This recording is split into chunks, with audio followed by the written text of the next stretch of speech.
নমস্কার সম্মানীয় দর্শকবৃন্দ, এই মুহূর্তে সবচেয়ে বড় খবর। প্রাইমারি টেট প্রাথমিক শিক্ষক নিয়োগে টেট পরীক্ষার একাধিক প্রশ্ন ভুল। এই প্রসঙ্গে হাইকোর্ট কী নির্দেশ দিলেন বিস্তারিত দেখে নিন। রাজ্য জুড়ে প্রাইমারি শিক্ষক পদে নিয়োগের জন্য টেট পরীক্ষা অনিবার্য। সাধারণত প্রত্যেক বছরই টেট পরীক্ষা নেওয়া হয়, কিন্তু 2022 সালে টেট পরীক্ষা ঘিরে পরীক্ষার্থীরা একাধিক মন্তব্য জানিয়েছিল, কেননা প্রশ্নপত্রে রয়েছে একাধিক ভুল, যা নিয়ে হাইকোর্টে রীতিমতো ক্ষুব্ধ। মোট 150টি প্রশ্নের ভিত্তিতে পরীক্ষা নেওয়া হলো, তার মধ্যে 23টি প্রশ্নই ভুল। কিন্তু এত ভুল কি করে হচ্ছে? প্রাইমারি টেট পরীক্ষার প্রশ্নপত্র ভুলের সংখ্যা প্রথম দিকে অবশ্য ভুলের সংখ্যা কম ছিল, মোট 13টি প্রশ্নতে ভুল ধরা পড়েছিল। তারপরে বেড়ে 15টি এবং সব মিলিয়ে শেষে 21টি প্রশ্ন ভুল ধরা পড়ে এবং সবশেষে পরীক্ষার্থীরা জারি মামলা অনুযায়ী 150টি প্রশ্নপত্রের মধ্যে 23টি প্রশ্নই ভুল।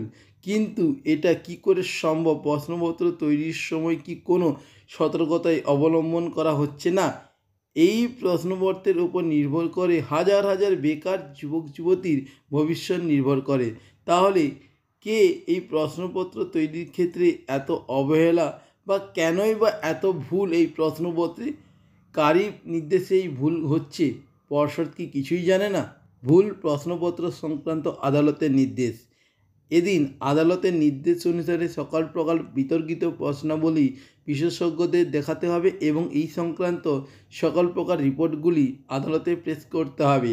এমনকি সঠিক প্রশ্ন কী হতে পারে এবং তার সম্ভাব্য উত্তর কী হতে পারে সেটাও জানাতে হবে। একই সঙ্গে সকল প্রশ্নপত্র করার সময় কি করে এত ভুল ধরা পড়ে তার বিতর্কিত কারণ দেখাতে হবে হাইকোর্টকে। এদিকে প্রশ্নপত্র সংক্রান্ত পরীক্ষার্থীদের দাবি, ভুল প্রশ্ন থাকায় পরীক্ষা দিতে গিয়ে হয়রান হতে হয়েছে। অনেকেরই দাবি, সে সকল পরীক্ষার্থীরা ভুল প্রশ্ন অংশগ্রহণ করেছেন তাদের যেন পুরো নম্বর দেওয়া হয়। কোনো বই থেকে কি করে ভুল প্রশ্ন নেওয়া হয়েছে তা বিশেষজ্ঞদের বিস্তারিত কারণসহ দেখাতে হবে এবং বইগুলির তালিকা বিশেষজ্ঞদের জমা দিতে হবে। এরপর বিশেষজ্ঞদের সিদ্ধান্তের চূড়ান্ত হিসাবে গ্রহণ করা হবে। এই অনুসারে ব্যবস্থাও নেওয়া হবে এবং প্রশ্নবর্তকারীদের, অর্থাৎ যারা প্রশ্নের ভুল প্রশ্নগুলির উত্তর লিখেছেন বা হয়তো তারা টাচ করেছে, কোনো না কোনো অ্যান্সার দিয়েছে, তাদের কিন্তু ফুল মার্কস দিতে হবে। বিশেষজ্ঞদের কাছ থেকে এই বিস্তারিত ধারণা নেবে পর্ষদ। তবে একটি দুটি প্রশ্ন নয়, মোট 23টি প্রশ্নের প্রেক্ষিতে প্রত্যেকটি প্রশ্নের বিশ্লেষণ নেবে পর্ষদ। বিশেষজ্ঞদের প্রত্যেকটি প্রশ্নের ভিত্তিতে রিপোর্ট তৈরি করে তা পর্ষদকে জমা দিতে হবে। এর জন্য আদালতে মোট 3 সপ্তাহের সময় ধার্য করেছে।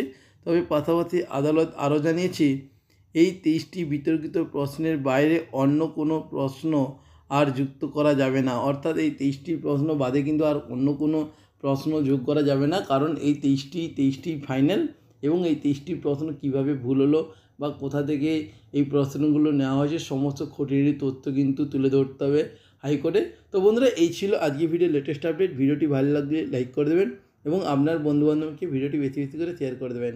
আপনারা প্রত্যেকে ভালো থাকবেন। ধন্যবাদ।